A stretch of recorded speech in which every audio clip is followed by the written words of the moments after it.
Bonjour à toutes et à tous, bienvenue dans ce tutoriel. Je vais vous présenter le logiciel KFTool, qui est un logiciel qui permet de débloquer les téléphones Android. C'est un logiciel gratuit et ça permet de débloquer plusieurs marques. Alors, dans ce tutoriel, je vais vous montrer comment télécharger, installer et utiliser KFTool. Donc, regardez cette vidéo jusqu'à la fin car ce logiciel c'est gratuit. Je dis gratuit, 100% gratuit. Alors, je laisse le lien de téléchargement dans la description. Une fois cliqué sur le lien de téléchargement, on va télécharger le fichier zippé. Il va afficher ainsi et on va faire clic droit et on va extraire avec 7zip ou WinRAR. Une fois extrait le fichier, eh bien, au du fichier zip, ça va créer sur le bureau un second fichier dans lequel vous avez placé votre téléchargement. Dans ce fichier-là, on va ouvrir, je pourrais dire, et ici, on va trouver, je pourrais dire, le setup du logiciel et on va installer celle qui est compatible à votre machine. Donc, si vous êtes sur 32 bits, on va installer 30 bits. Si vous êtes sur 64 bits, on va installer 64 bits. Comme moi, je suis sur Windows 10 64 bits, donc je vais installer la version 64 bits qui sera compatible avec mon PC. Bon. Lorsqu'on fait, on a déjà fait ce tour et on va cliquer sur Yes pour accepter l'accès du logiciel en tant qu'administrateur. Une fois cliqué sur Yes, cela va prendre quelques secondes pour afficher, ça dépend de la disponibilité de votre système. On va cliquer sur Next. Il faut qu'aussi la case qui certifie que vous avez accepté les contrats de la licence et on fait Next. On va installer ici. On fait Next de nouveau. On fait Next, Next, Next.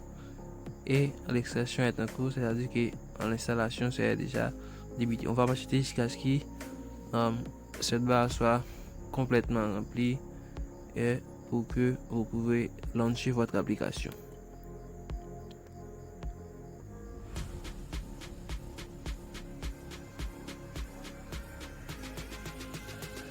Doit patienter.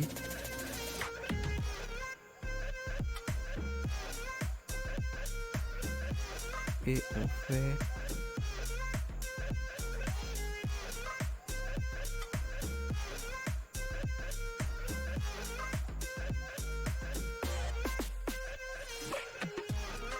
OK. Installation successful. L'installation là, c'est déjà terminé. On peut revenir sur le bureau.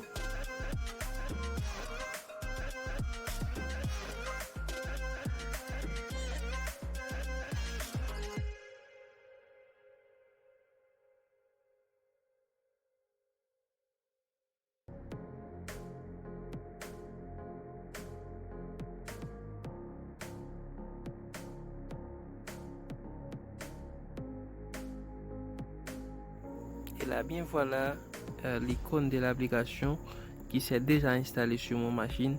Maintenant, il ne me reste qu'à l'utiliser. Une des choses très importantes que vous devez savoir, vous ne serez pas capable d'utiliser ce genre de logiciel. Ça n'est pas déjà installé sur votre machine. Les drivers, car ce sont les drivers qui auront à charger je pourrais dire, faire le routage de l'appareil vers les téléphones que vous aurez à débloquer.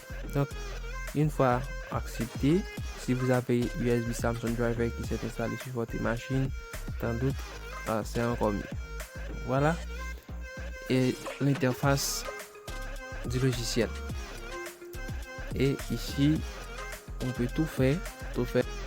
Je vais juste vous donner le rôle de certains onglets là, afin que vous puissiez utiliser le logiciel normalement.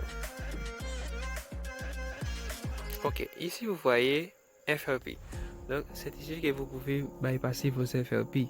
Et il y a un network, il y a FRP. C'est-à-dire ce même logiciel vous permet de reset les FRP et il vous permet aussi de bypasser les réseaux. Comme vous voyez ici, ce sont les différents modèles de téléphones Samsung que le logiciel supporte. Lorsqu'on est sur l'onglet Samsung, eh bien, il affiche ici tous les modèles de Samsung que ce logiciel supporte. Car ce logiciel ne supporte pas tous les Samsung qui existent, mais il supporte la majorité. Donc vous devez chercher le modèle de votre téléphone à débloquer ici. Si vous ne le trouvez pas ici, il ne vous conviendra pas d'utiliser ce logiciel. Donc, il vous faudra d'autres logiciels et j'aurai à vous présenter d'autres logiciels qui permettent de faire le déblocage de téléphone Samsung sur cette chaîne. C'est pour l'une des raisons que je vous ai demandé de s'abonner ici. Ok, donc une fois connecté, vous avez les drivers déjà installés sur votre téléphone Samsung. On clique ici et il va. Donc vous voyez, ça supporte les téléphones HTC, les téléphones LG, Huawei, Xiaomi, Qualcomm et d'autres téléphones qui ne sont pas même disponibles dans notre région ici. Une fois rentré les numéros email ici, on clique sur réparer l'email et le logiciel fera le tour. Ici on est sur l'onglet Qualcomm, on est sur l'onglet Samsung et sur About, il vous donne les différents liens qui vous chargera sur les comptes des propriétaires de ces logiciels à open source. Vous voyez le channel YouTube, le Twitter, le Telegram, etc. Donc si vous aimeriez être en contact avec eux, vous pouvez passer par ici. On revient sur l'onglet Samsung et on est ici sur l'onglet ADB.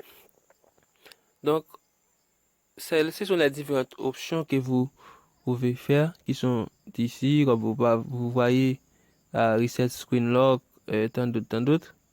Eh bien, ce qu'on va faire pour réparer l'email, on doit entrer le modèle dans l'onglet modèle, email dans l'onglet email, et après on clique sur Repair email et c'est le logiciel qui vous permettra de résoudre vos problèmes. Mais n'oubliez pas que je vous ai dit qu'il vous faut d'abord les drivers qui seront déjà installés sur votre machine, sinon le logiciel ne sera pas capable de détecter vos téléphones que vous aurez à plugger.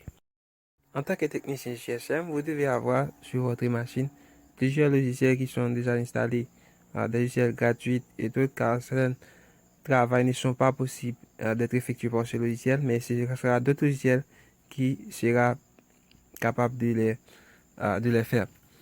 Une fois cliquez sur n'importe quelle option ici, eh bien, dans le tableau à gauche, il va afficher votre requête, comment ça marche, si ça s'est échoué, si ça s'est encore, etc. Vous voyez plusieurs onglets, il y a screen lock, il y a download, delete screen pattern, etc. Il y a plein d'autres options présentées par ce logiciel. Donc, il vous reste qu'à essayer de le télécharger et de l'utiliser, car l'avantage est que ce logiciel fonctionne gratuit. Une chose qu'on doit remarquer, j'ai aucun appareil connecté. Pour cela, ce n'est pas quelle option que j'ai cliqué, on voit que ça fait chicken ADB error. Donc, c'est-à-dire qu'il n'a pas trouvé d'appareil connecté. Donc, c'est pour cela, on doit connecter d'abord avant d'essayer de. Alors, c'est une présentation bref que je fais. Et s'il y a quelque chose qui ne marche pas pour vous, je pense que vous pouvez laisser vos commentaires et nous allons discuter et vous aider à mieux installer et utiliser votre logiciel, car c'est gratuit. On connecte, on sélectionne le modèle et ensuite on sélectionne sur la requête qu'on voudrait effectuer. Ensuite, et ça doit marcher avec les drivers déjà préinstallés. Donc merci de regarder jusqu'à la fin et n'hésitez pas de s'abonner à la chaîne, de liker la vidéo et de laisser vos commentaires si vous trouvez des difficultés afin que nous puissions travailler ensemble. Merci, à la prochaine.